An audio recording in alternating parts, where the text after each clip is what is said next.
let's do that. Okay, so here's a cartoon of CaMKll1. CaMKll1 is a serine threonine kinase, which means, remember, that it's a molecule whose job is to lower the free energy of transferring an ATP, the terminal phosphate of ATP, to a serine or threonine that lives in a kind of relatively loosely defined address structure. On the top is a cartoon of the monomer. So and 12 of these, for the most part, assemble to make the holoenzyme in a pair of hexamers that are stacked. And you can see it consists of 3 domains: the association domain and the C-terminus. That's the kind of gathering point that allows the structure of the holoenzyme. The catalytic domain, which is the business end of the kinase, including the ATP binding top pocket and recognition sequence and so forth. But then interposed is this regulatory domain, and we'll focus on that a lot because it's interesting, and it gives the kinase great flexibility to be initially responsive to pulses of calcium. So calcium rises in the cell. It binds to a ubiquitous calcium sensing molecule called CaMKll1. A lot is known about the structure, but basically it's a bilobe protein that, when it complexes with CaMKll1, opens up, and calcified CaMKll1 can embrace the regulatory domain of CaMKll about here. And that distorts the kinase so that it's no longer able to be autoinhibited by this part of the regulatory domain. So this is a strategy that lots of kinases and phosphatases use, which is to save them from being constitutively active. They have a built-in kind of bait or substrate.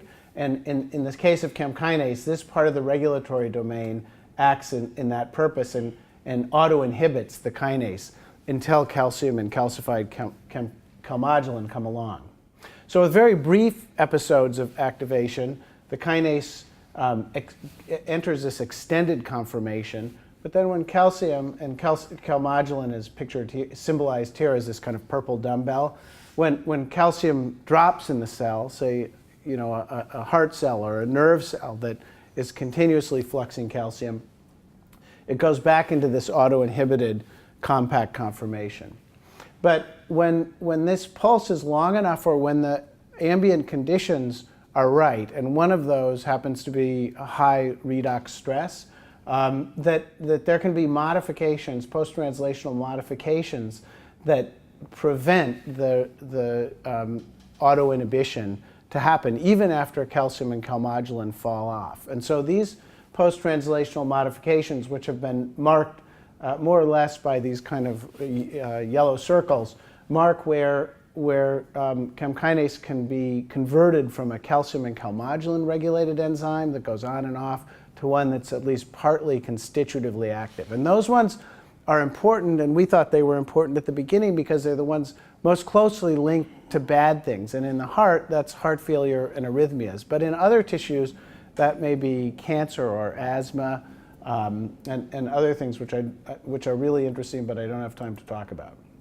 So a number of years ago, we identified a pair of methionines in the regulatory domain that can be oxidized, and they serve this purpose to convert the kinase to be constitutively active. And that happens because there's this highly hydrophobic autoinhibitory cleft, and that's where this part of the sequence sits. And in the case, say, of methionine, where oxidation makes a real charge reversal and turns a very hydrophilic moiety into something that's very hydrophilic. And so it just doesn't engage this autoinhibitory groove, and the kinase becomes constitutively active. So now I'm going to cover a lot of ground pretty quickly.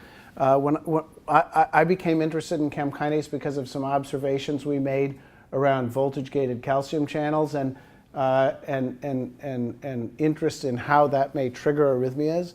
To my knowledge, it now turns out that CaMKll, there's some story about CaMKll regulating the activity of every known voltage-gated ion channel in the cardiovascular system. And so I think it's fair to say that it's a nodal signal that converts calcium and other signals into membrane to modulate membrane excitability. My personal opinion, and I think it's shared by others in the field, is that the most important targets for CaMKll being a pro-arrhythmic signal are these three: the voltage-gated calcium channel, the voltage-gated sodium channel, and the intracellular calcium release channel, the ryanodine receptor, which is RYR2 in heart. And part of the way that works is that under circumstances that are pro-arrhythmic, and say heart failure is a great example of that, there's disordered calcium homeostasis, there's high redox, there's high reactive oxygen species, and CaMKll ends up getting activated, increasing calcium entry through calcium channels, increasing calcium entry through non-inactivation of a component of the sodium channel, and causing ryanodine receptors to get dribbly. And this creates a kind of feed-forward proarrhythmic substrate in heart. It also contributes to heart failure, and probably in multiple ways, but I think one of the better understood ones have to do with the targeting of the ryanodine receptor. And here's an example from Lars Meyer's group in failing human hearts, where human heart trabeculi are stimulated in a force frequency paradigm with increasing frequency, and tension is measured. And what you can see is that there's not a robust increase in systolic tension, if you will, but there's also a failure to relax, which is another feature of heart failure. But treating this with an experimental, albeit flawed, CaMKll inhibitor drug called KN93, you can see there's a remarkable improvement in the TREPA effect of increasing stimulation frequency leading to increased tension, but also a remarkable resolution of the ability to relax the heart muscle cell. And this is most plausibly linked to effects on leaky ryanodine receptors. So if that receptor is too leaky, it spills calcium, which doesn't allow for a complete normal disengagement of the myofilaments to cause relaxation, and doesn't have a sufficient amount of calcium to be coherently released to make an optimal contraction. So plausibly, CaMKll has mechanisms for making arrhythmias and heart failure, and this is actually a big issue in the field. Is why is it that people with sick hearts after myocardial infarction or with other forms of heart failure are most at risk for sudden death? And one of the ideas that comes through with this kind of information is that maybe because they're driven by common signals such as CaMKll. So this is summarizing a fair amount of work that our group did looking at these pathways for CaMKll activation to a constitutive form around this oxidation paradigm. And what we studied is really the three most validated pathways that have been used for therapeutic purposes in heart failure. So catecholamine signaling, which is the target of beta-adrenergic antagonist drugs, angiotensin II signaling, and aldosterone signaling. And what we found is that catecholamines activated CaMKll, but at least in our hands, mainly through modification of a threonine that's in this autoinhibitory region that's called, and this step is autophosphorylation. But the renin-angiotensin system seemed to work differently. It activated CaMKll, and in all of these cases, CaMKll appeared to be a critical signal for the pathological effects of these pathways, but that it worked mostly through oxidation of this methionine pair. So this is work done by one of my trainees at Iowa, Min Liu, and she was very interested in diabetes, a disease that is growing in epidemic proportions, and where diabetic people die mostly of cardiovascular disease, and diabetic people do far worse with any single episode of cardiovascular disease. For instance, if you're diabetic and you have a myocardial infarction, more or less, you have double the rate of dying as somebody who's not diabetic. And it's not entirely clear why, because when common clinical variables are factored out, this increased mortality persists. So the epicardial coronary disease, or how bad your ventricle is, those things don't explain it. So after some convincing in the lab meeting, she created a simple model of type 1 diabetes where she took mice and injected them with streptozotocin, that's STZ, and this kills pancreatic beta cells. So they can't make insulin, and blood glucose goes really, really high. And what she found is when she subjected diabetic mice or non-diabetic mice to a myocardial infarction surgery, that there was a much higher mortality in diabetic than non-diabetic mice, at least superficially mimicking what the human condition shows. So it wasn't that easy, honestly, to figure out what this was from. We thought maybe they'll have much worse heart failure or they'll have fast heart rates, but it wasn't those things. These are recordings where the mice were implanted with an ECG telemeter surgically, and you can measure heart rate variability. This is a non-diabetic mouse that died from cardiac rupture, and that's what this artifact is here. But what you can see is during this time before death that this is a normal heart rate for a free-living mouse, and there's a lot of heart rate variability, which is a healthy sign that your autonomic nerves, or the final effector of the autonomic nerves, which is the pacemaker region in the heart, the sinus node, is doing what it should. In contradistinction, mice with diabetes that died like this. For mice, what is a really, really slow heart rate and really muted heart rate variability. Loss of normal heart rate variability is also a highly recognized predictor of sudden death and is one of the consequences of diabetic cardiomyopathy. So we were interested in that, and I don't have time to show you lots of the data, but this was the first study where we had made laboriously over a period of 3.5 years before CRISPR was around, a knock-in mouse where we took the CaMKll isoform that is most represented in heart muscle and that's most linked to heart disease, which is CaMKll delta, and we substituted these methionines for valines. So this CaMKll we had shown already works like regular CaMKll. It just can't be activated by oxidation. And remarkably, these mice with this knock-in mutation had completely eliminated the diabetes attributable increase in mortality after myocardial infarction. And when we looked at heart rates, they also recovered, they recovered the heart rate compared to wild-type diabetic mice. So this, to us, was very strong evidence that those methionines must be doing something pretty important, at least in this mouse model of diabetic heart disease. And we ended up having a concept, something like this, that hyperglycemia and myocardial infarction were very high reactive oxygen species states. In our hands, that seemed to be mostly due to mitochondrial ROS. We could block it with an exogenous agent that was preferentially targeted to mitochondria, but that oxidized CaMKll ended up causing excessive sinoatrial node or pacemaker cell death, leading to loss of a critical volume of pacemaker cells, sinus node dysfunction, low cardiac output, and increased mortality. This was not completely unexpected because a fellow in the lab, Pari Swaminathan, who's now an assistant professor at LSU, had come up with a similar kind of idea.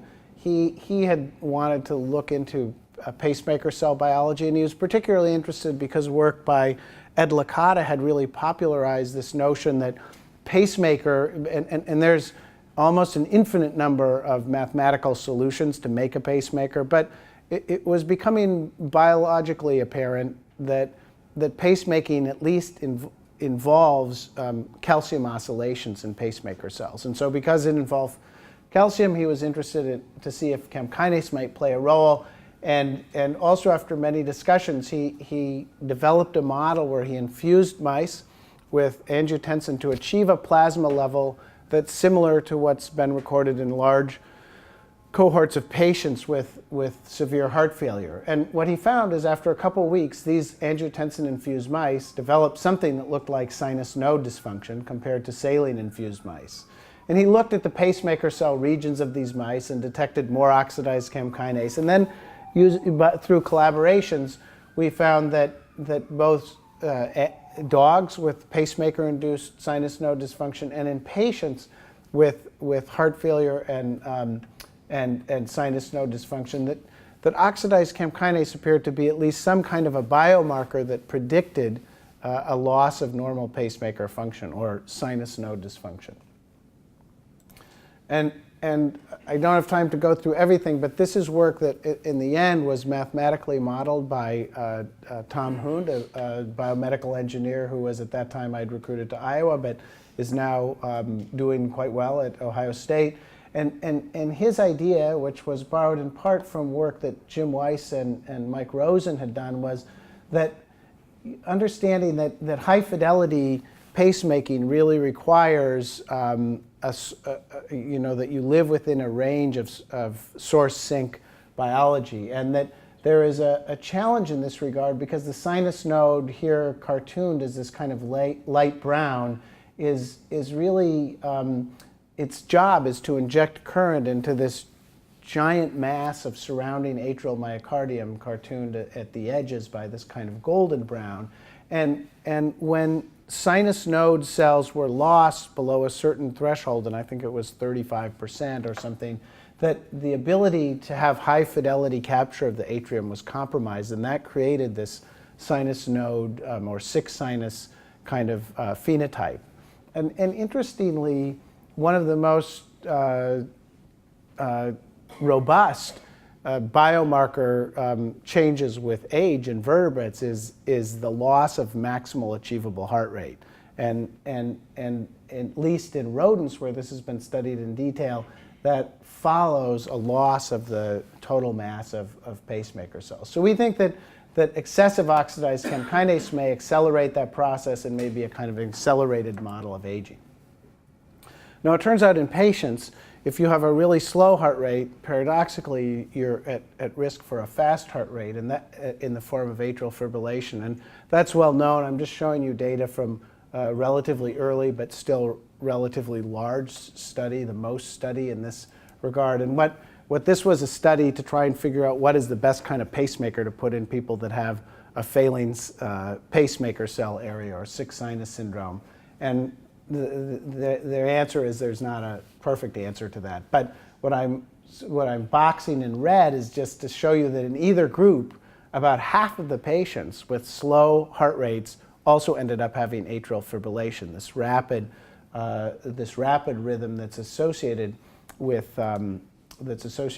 stroke and increased mortality, worse heart failure. This is also rising in epidemic proportions for a variety of reasons, including that age is a major risk factor.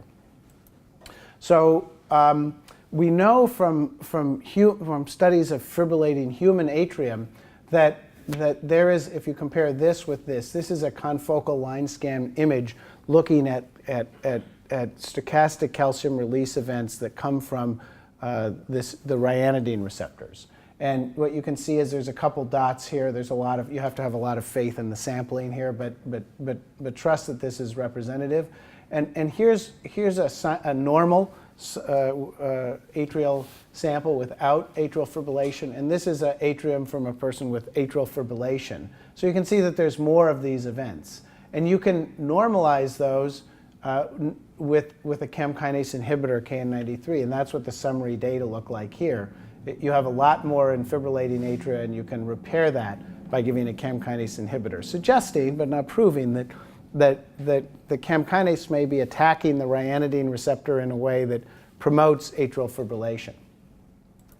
So we turned to Xander Warrens, who's at Baylor, who had developed a mouse model of rapid pacing-induced atrial fibrillation. And so here's what you see at the end of a rapid pacing train. This is a mouse that's been infused with angiotensin II in the same recipe that I showed you that caused pacemaker cell failure. You can see that there's irregular rate, and compare that with the saline-treated mouse where atrial fibrillation isn't induced.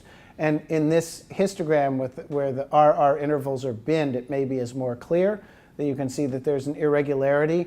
And I think really in a cute sort of way, when this atrial fibrillation spontaneously terminates, like in larger vertebrates, there is a pause so that the first sinus beat it comes at a slower interval, and that gradually comes back to a normal rate. And you can see here where it's not inducible. So using this as a platform and using angiotensin infusion as an initial intervention, we asked, could we learn something about the role of CaMKll and maybe oxidation?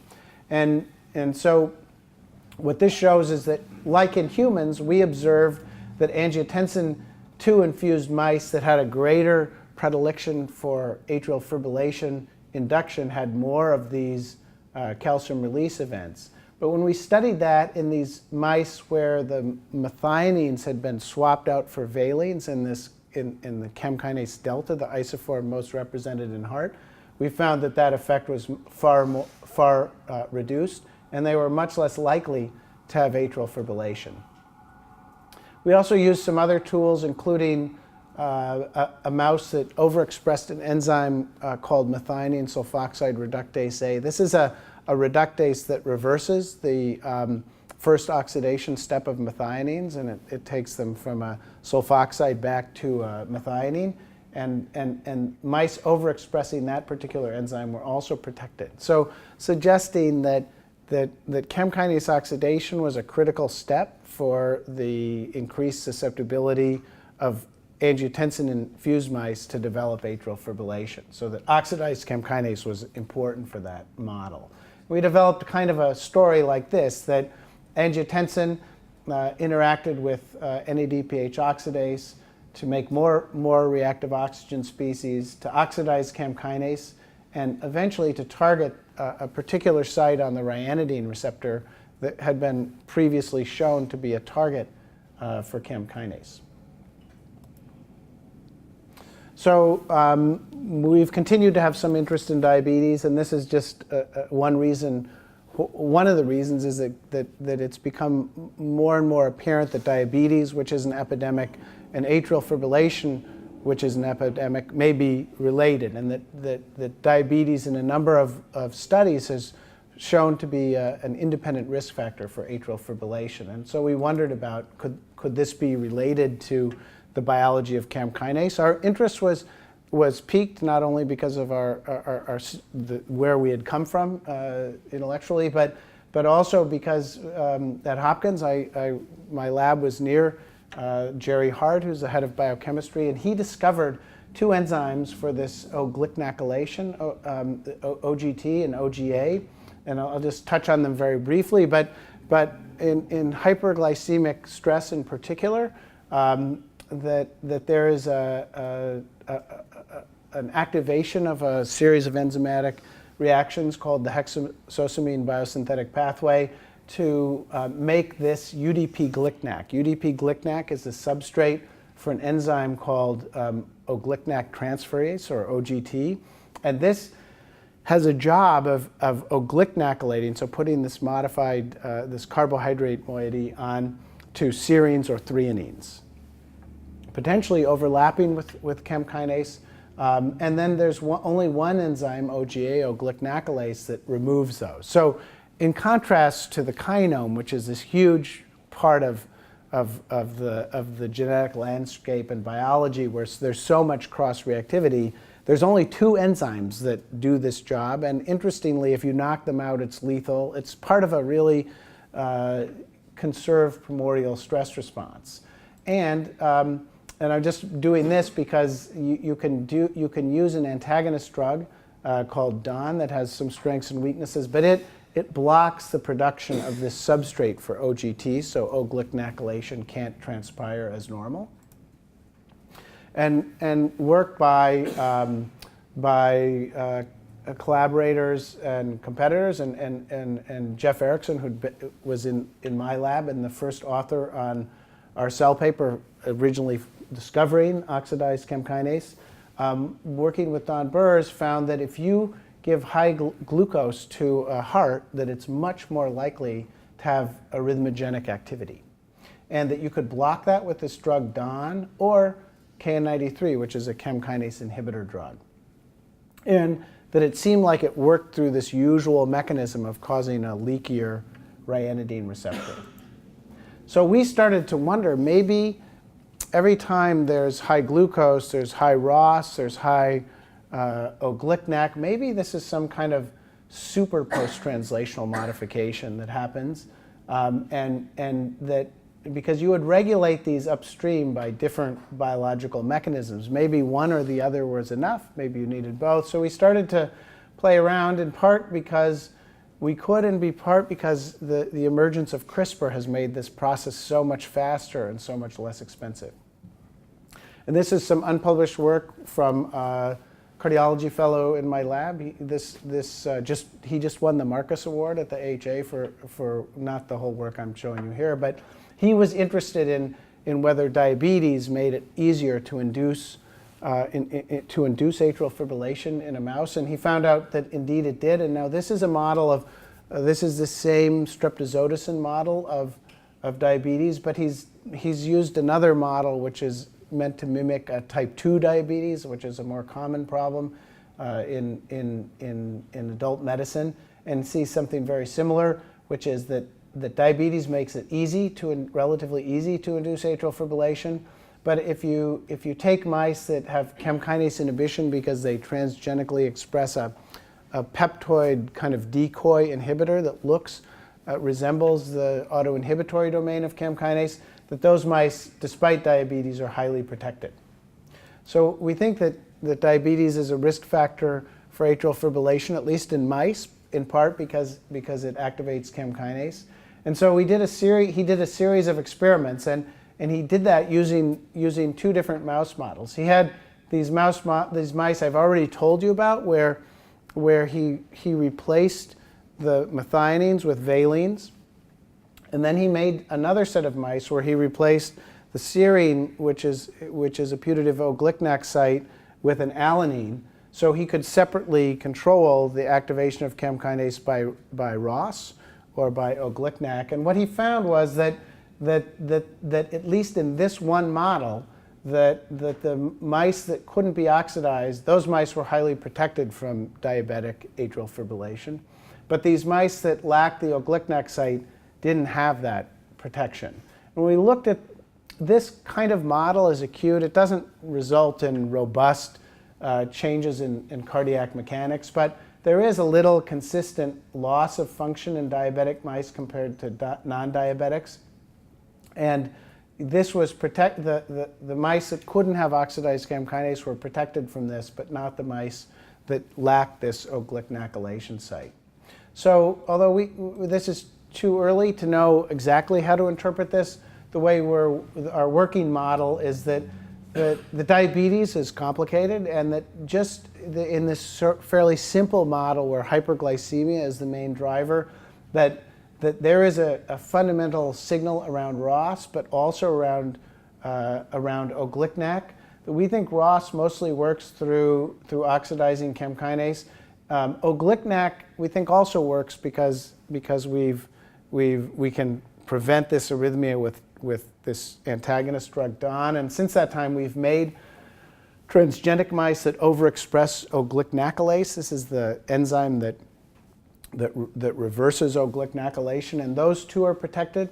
But we're not as convinced that O-glycnac is working to be proarrhythmic because of its effects on CaMKll. And so we see the world kind of like this.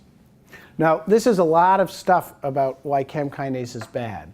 But CaMKll is an ancient and highly conserved enzyme, and it's dawned on us, even us, that it must be there for a reason. It must be there because it does something good. And so I'm going to talk about that, and then some observations we've made that might point to an evolutionary basis for this oxidative activation, and where we think, maybe it's both good and bad.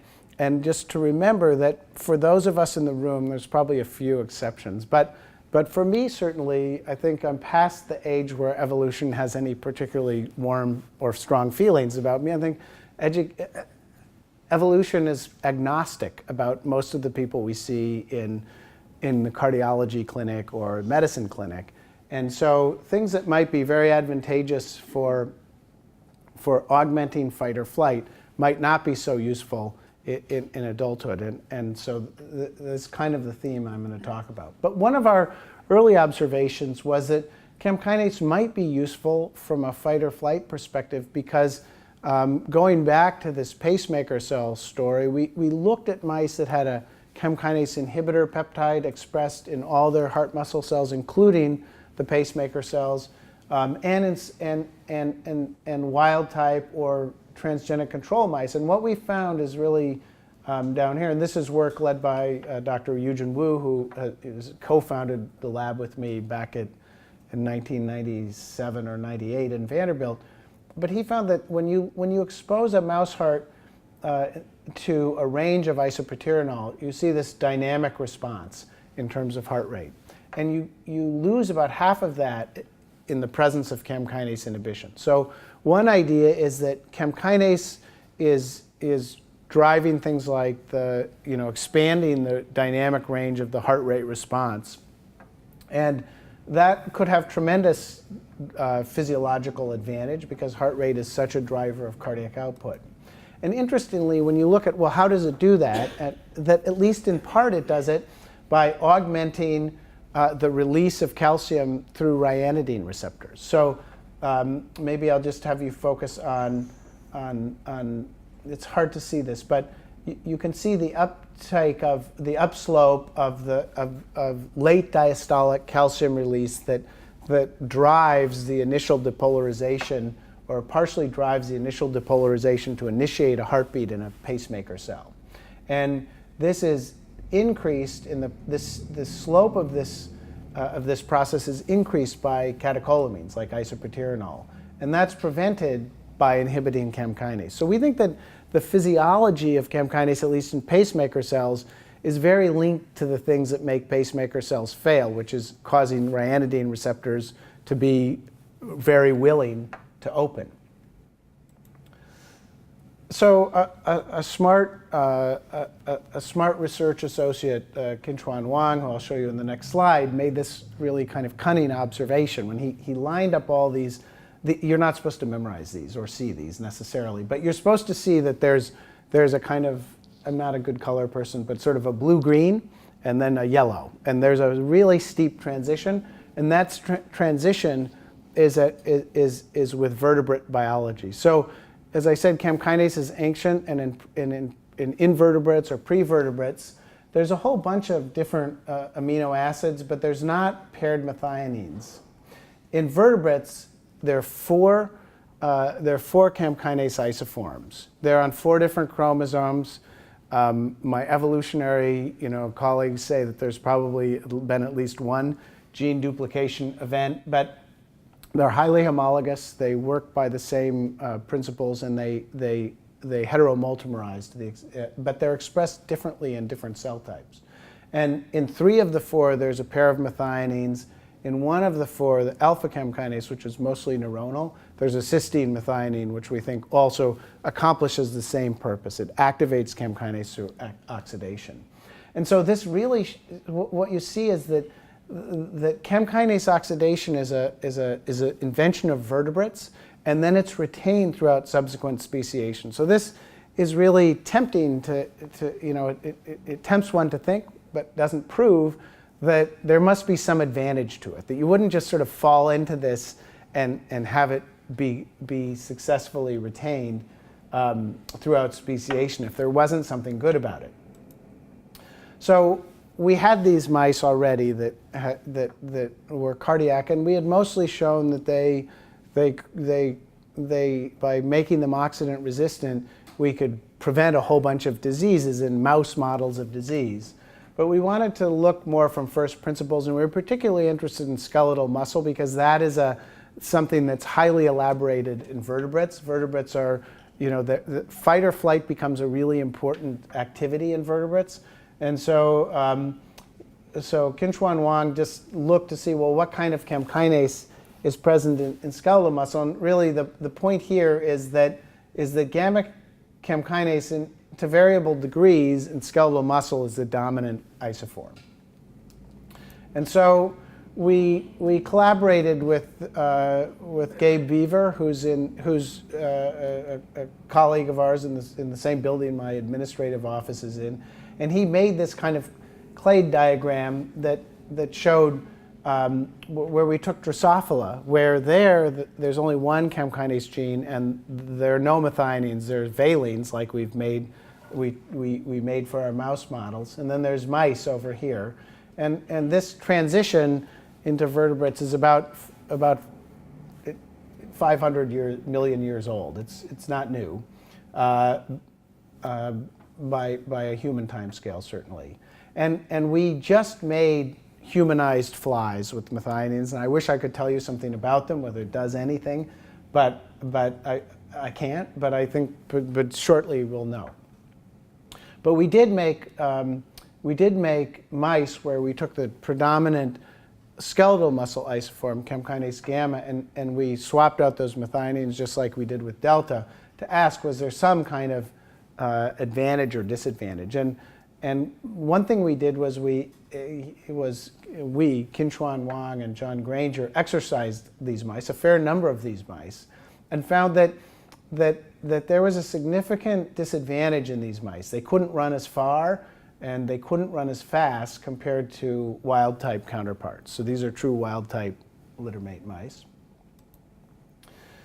Now that's interesting, but this isn't this gamma isoform, although it's mostly a peripheral isoform, so it's heavily represented in skeletal muscle, but it's in other tissues, and exercise, as I've learned, is complicated. So it has neuronal and CNS components. It has the usual skeletal muscle things that I'm kind of prepared and comfortable to think about as a cardiac muscle person, and then it has a lot of metabolism that I'm only sort of trying to become a student of at this point.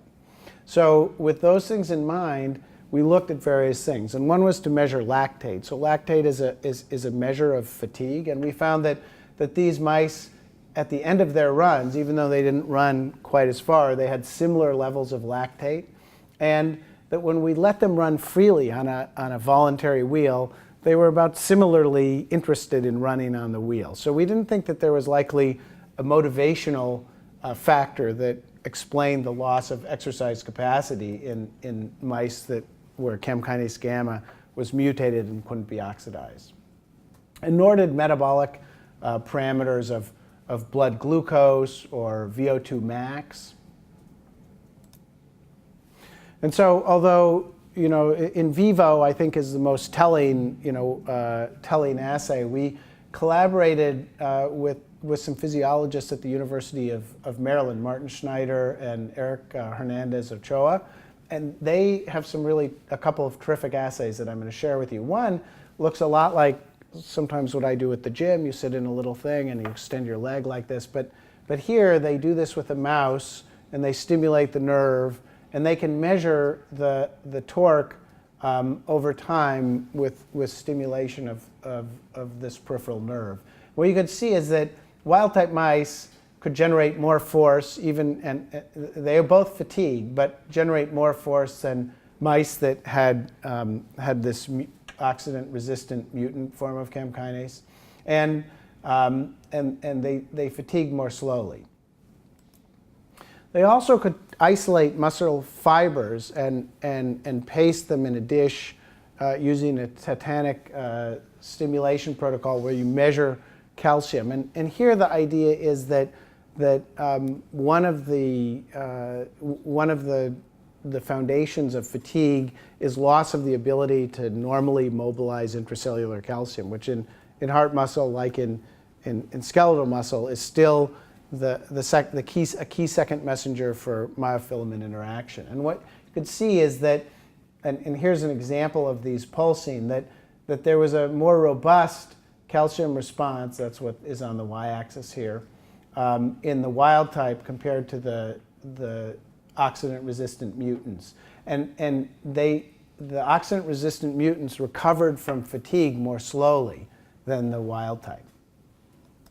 So it says that although there could be many levels of organization that affect exercise output, that we could follow this on a multi-scale way in muscle down to a muscle fiber and at least see correlates that suggested that loss of oxidized CaMKll led to a defective calcium mobilization. So because this was an oxidant stress story, we next added N-acetylcysteine to the muscle bath. And what we found is so first of all, if you compare wild type before and then after the fatigue protocol, it's more robust than either condition for the oxidant-resistant form of the CAM kinase mutant, and that adding an acetylcysteine created a kind of phenotype similar to the oxidant-resistant mutant. It decreased the ability of the myocyte, of the myofiber, to mobilize the intracellular calcium under both conditions.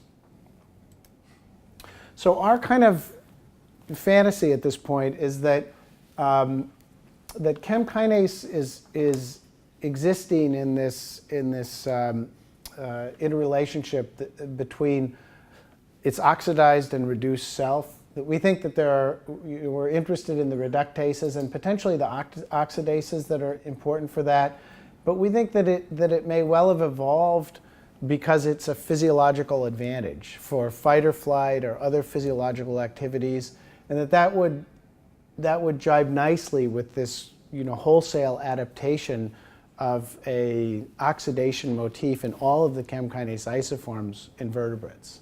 But that when you consider beyond the early the early demand of for turbocharging in sort of your reproductive heyday, but into the age where people are developing chronic medical conditions, that it's no longer useful to have very much oxidized CAM kinase, and in fact may be detrimental and contribute to diseases such as cardiovascular diseases.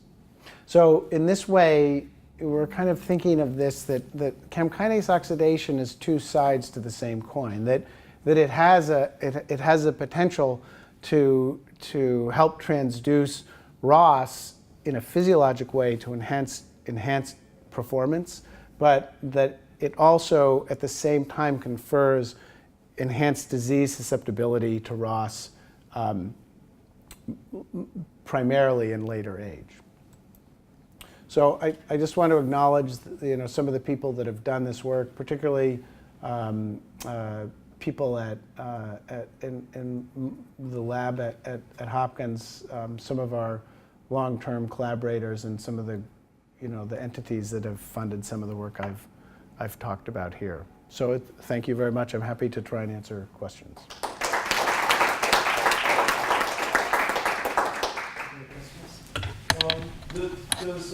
Just for clarification quickly, in the slides where you're stimulating muscle and showing this deficit, that's direct muscle fiber stimulation. It doesn't require the neuromuscular junction. In other words, you're not doing synaptic stimulation.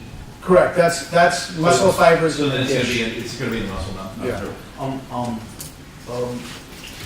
Does oxidation preferentially target CaMKll1 bound CAM kinase, or does oxidation facilitate or alter CaMKll1 binding? Yeah, that's complicated. So there's a whole bunch of methionine pairs on CaMKll1. We also don't know what the oxidase is for that, but people, my former main collaborator when I was at Vanderbilt was Roger Colbrand, and he's published on this. Oxidized CaMKll1 has different appetite, depending on how oxidized it is, has varying appetites for engaging CAM kinase.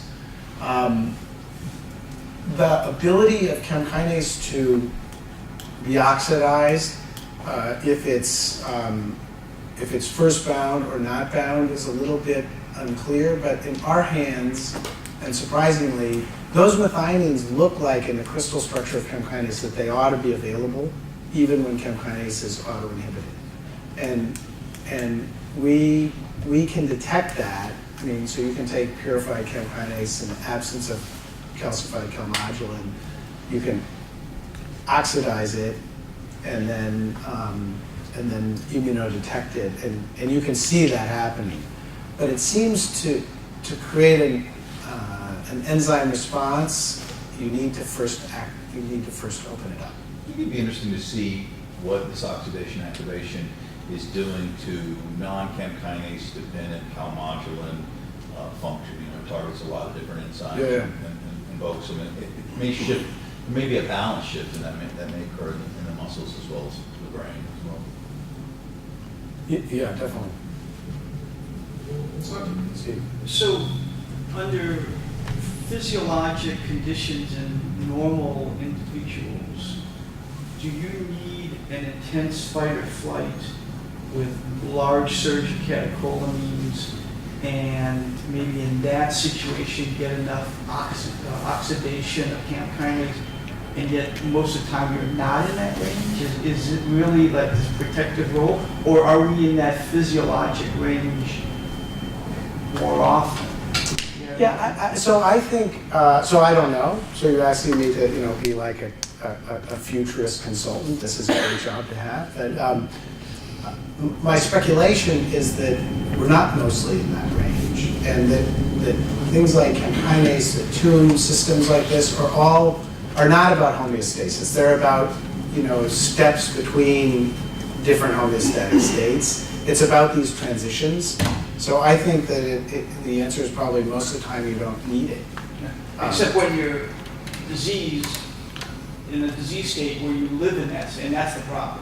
Right. That may be an adaptive thing, and maybe going from invertebrates to vertebrates, where before you just had flight, and now you have fight or flight, that you've got this little extra help to get you to survive, and then down the road. But I'm curious, if Yeah, but it's like a poison pill. That's our fantasy about this. Yeah. Yes, I'm sorry. Functional consequence of the oxidation. So you have all of those residues in very proximity area, like oxidation, phosphorylation, organic methylation. So when you have mutation on those methane, do they change phosphorylation, which is critical for the enzyme activity, right? Yeah, that's a great question. And so there's the potential for lots of interdependencies in those post-translational modifications. We're trying to work that out for the oglycinacylation. Turns out we see oglycinacylation all over. We have a harder time seeing it at that site, and under any condition, so we're working on that. So you're using mass spec?